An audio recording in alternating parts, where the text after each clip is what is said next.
Hello my dear students, দেখো magnetic field due to a circular current carrying loop at centre. একটা circular loop আছে, ঠিক আছে, সেখান দিয়ে কারেন্ট আই যাচ্ছে, তাহলে তার রেডিয়াস এ, তাহলে তার সেন্টারে আমাদের ম্যাগনেটিক ফিল্ড কি হবে। তাহলে নিট এবং জেইর জন্য এই সার্কুলার কারেন্ট ক্যারিং লুপের সেন্টারে ম্যাগনেটিক ফিল্ড যদি বি হয়, তোমাদেরকে ডাইরেক্ট মনে রাখতে হবে μ0/4 2i ডিভাইডেড বাই এ হচ্ছে রেডিয়াস, আই কারেন্ট, আর μ0/4 হচ্ছে কনস্ট্যান্ট। ওকে, তাহলে ম্যাগনেটিক ফিল্ড সেন্টারে যদি বি হয় তার ভ্যালু এটা। তাহলে ম্যাগনেটিক ফিল্ডের একটা ডাইরেকশন আছে, ভেক্টর কোয়ান্টিটি। ডাইরেকশনটা কি করে করবে দেখো, যেদিকে কারেন্ট যাচ্ছে ফিঙ্গারটা সেদিকে কার্ল করবে। থামের যে ডাইরেকশনটা ম্যাগনেটিক ফিল্ড, তাহলে ফিঙ্গার কার্ল করলে থাম দেখো এইদিকে আউটওয়ার্ড, তাহলে আউটওয়ার্ড ডাইরেকশানে ম্যাগনেটিক ফিল্ড। তাহলে এইটা হচ্ছে ডট দিয়ে আউটওয়ার্ডকে রিপ্রেজেন্ট করা হয়। তাহলে ম্যাগনেটিক ফিল্ডের ডাইরেকশান আমরা ফিঙ্গার কার্ল করে, সাপোজ কারেন্ট যদি এইদিকে যেত ফিঙ্গার এইদিকে কার্ল করতাম, তাহলে দেখো থামটা ইনওয়ার্ড হতো, ঠিক আছে। এইভাবে ম্যাগনেটিক ফিল্ডের ডাইরেকশান পাবো।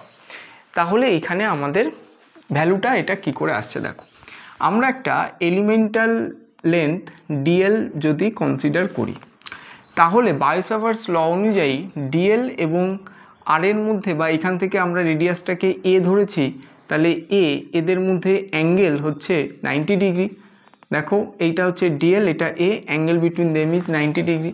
তাহলে বায়োসাভার্স ল অনুযায়ী এইখানে যদি ম্যাগনেটিক ফিল্ড ডিবি হয়, ডিবির ভ্যালু হচ্ছে according to Biot Savart's law μ0/4 I DL sine theta divided by R square, ঠিক আছে।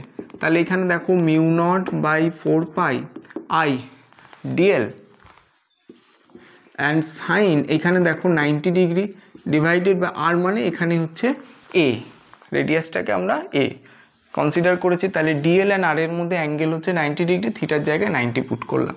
তাহলে μ0/4 আই ডিএল সাইন 90 মানে 1 ডিভাইডেড বাই এ স্কোয়ার, তাই তো। তাহলে 1, তাহলে এটা ডিবির ভ্যালু। তাহলে বি যদি আমরা করতে চাই, ইন্টিগ্রেশান ডিবি করতে হবে। তাহলে integration μ0/4 I DL divided by A square. তাহলে দেখো এইগুলো সব constant, μ0/4 I by A square constant. তাহলে ইন্টিগ্রেশান ডিএল, এবার লিমিট বসাবো ডিএল এর। দেখো ডিএল হচ্ছে এই এলিমেন্টাল লেন্থ, তাহলে পুরো সার্কেলটার হচ্ছে গিয়ে 2π এ, মানে 2π আর হচ্ছে সার্কামফারেন্স। তাহলে এখানে আর এর ভ্যালুটা এ, তাহলে এখান থেকে লিমিট আমরা 0 থেকে 2π এ পুট করছি। তাহলে μ0/4 আই বাই এ স্কোয়ার, তাহলে ডিএল এর ইন্টিগ্রেশন করলে এল হবে 0 থেকে 2π এ লিখলাম।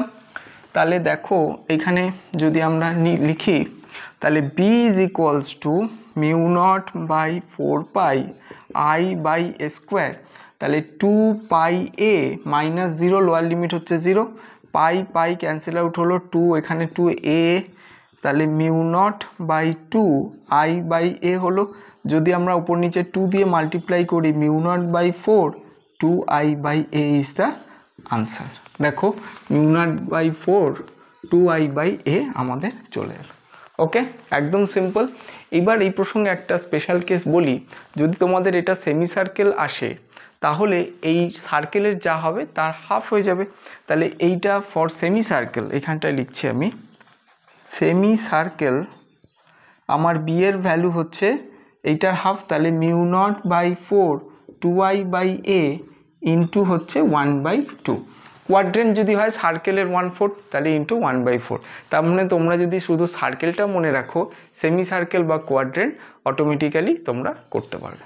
ওকে, থ্যাংক ইউ।